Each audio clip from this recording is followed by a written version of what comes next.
Is Donald Trump about to kill democracy in the USA?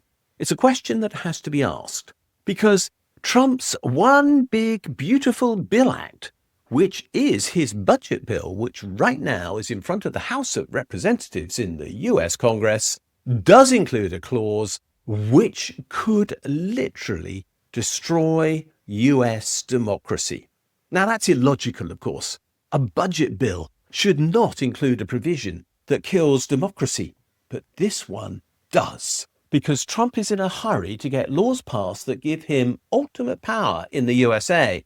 And that's what he's doing with this budget clause. And it's so important that I'm going to read it.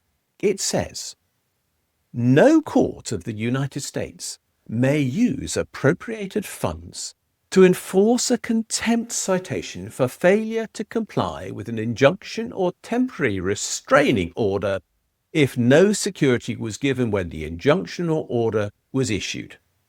Now, that sounds a bit like gobbledygook, and in a very real sense it is. But what it really means is this: no federal court in the USA may enforce a contempt action, and that's because they would need to use federal funds to do that. And they're being denied the right to use funds for that purpose.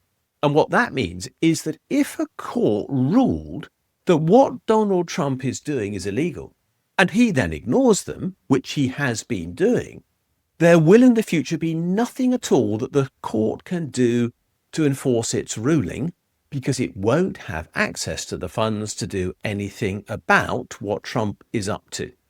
It follows then, quite simply and quite straightforwardly, that if this piece of legislation, which looks like a budget provision but which is actually driving a stake through the heart of US democracy, is going to give Trump exactly what he wants, this innocuous-looking clause puts him above the rule of law in the USA.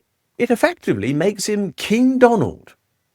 This is the end of the arrangements of constitutional balance that were meant to prevent abuse within the administration of US government. This is, in fact, the end of constitutional law, because this is not constitutional, but Congress plans to pass it.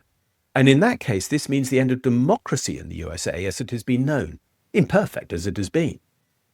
Trump can, if this law is passed, pursue who he wants, break any law that he wants, imprison anyone he wants, expel anyone he wants.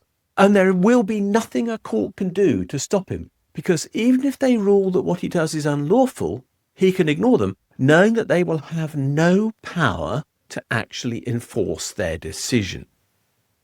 As Robert Reich, the noted commentator on US current affairs, has put it, with this single provision, Trump will have crowned himself king. No Congress and no court could stop him. Even if a future Congress were to try to stop him, it could not do so without the power of the courts to enforce their hearings, investigations, subpoenas, and laws. So in other words, this doesn't only stop the courts from interfering with what Trump wants to do, it actually completely neuters Congress as well. So what then? If the midterm elections reject Trump, he can ignore what Congress says. This law will let him do that. So what if he suspends elections, in fact, and the courts object? He can do that, because there is nothing that the courts could do to enforce their decision if he decided to ignore them. So what too if he jails the judges, who might still challenge him, even if they know that their orders can't be enforced? Even if they just did this to represent the fact that there was something wrong, he can effectively suspend habeas corpus with regard to them, their right to be held without trial, and jail them. And there is nothing in that case that any court could do to stop him doing so. It's 810 years since 1215. And in that year, King John of England was forced by his barons to sign the Magna Carta. That absolutely pivotal document in the history of the development of democracy and constitutional government limited royal prerogative and made some rights inalienable. In particular, there was a requirement that the rule of law be upheld. Everyone, including the king, was declared to be subject to the rule of law. The limitations on the arbitrary power of the monarch that were introduced were groundbreaking. There were also protections of rights and liberties granted to people, albeit nobles, not ordinary people back then. But of course, this has extended over the centuries that have followed.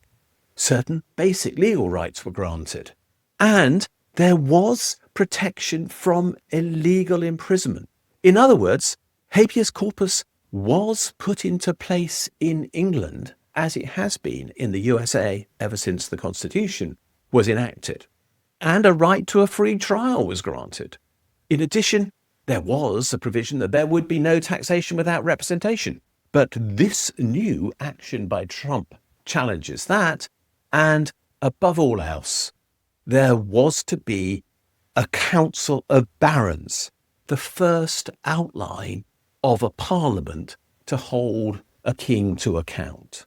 In other words, Magna Carta 810 years ago was the foundation for constitutional government, and ever since then it has been seen as a symbol of liberty. It's effectively endorsed inside English law that we now have, the US Constitution, and the UN human rights principles. That's how influential it was. But remember, it was the barons who brought the king to account in England 810 years ago. And now it's the tech bros who have given the USA King Donald and a pathway to fascism without the interference of democracy, which is now looking likely to happen in the USA. It took centuries for Magna Carta to be embedded. It's going to take 4 months for democracy to be unraveled in the USA. And the USA is going to take an almighty long time to get over this, if it ever does. So, what is there to say in conclusion? You could forget everything that was said in Magna Carta in the USA. That's history. That's gone. And so is the Constitution. So have all the protections that you ever thought you had in that country. So has habeas corpus. So, in fact, has every right that everybody had, because you now will have a supreme monarch able to do whatever he wishes. Good luck with that, I say. It's your job to work out how to live under fascism now. But no one has ever succeeded with that, and nor will you.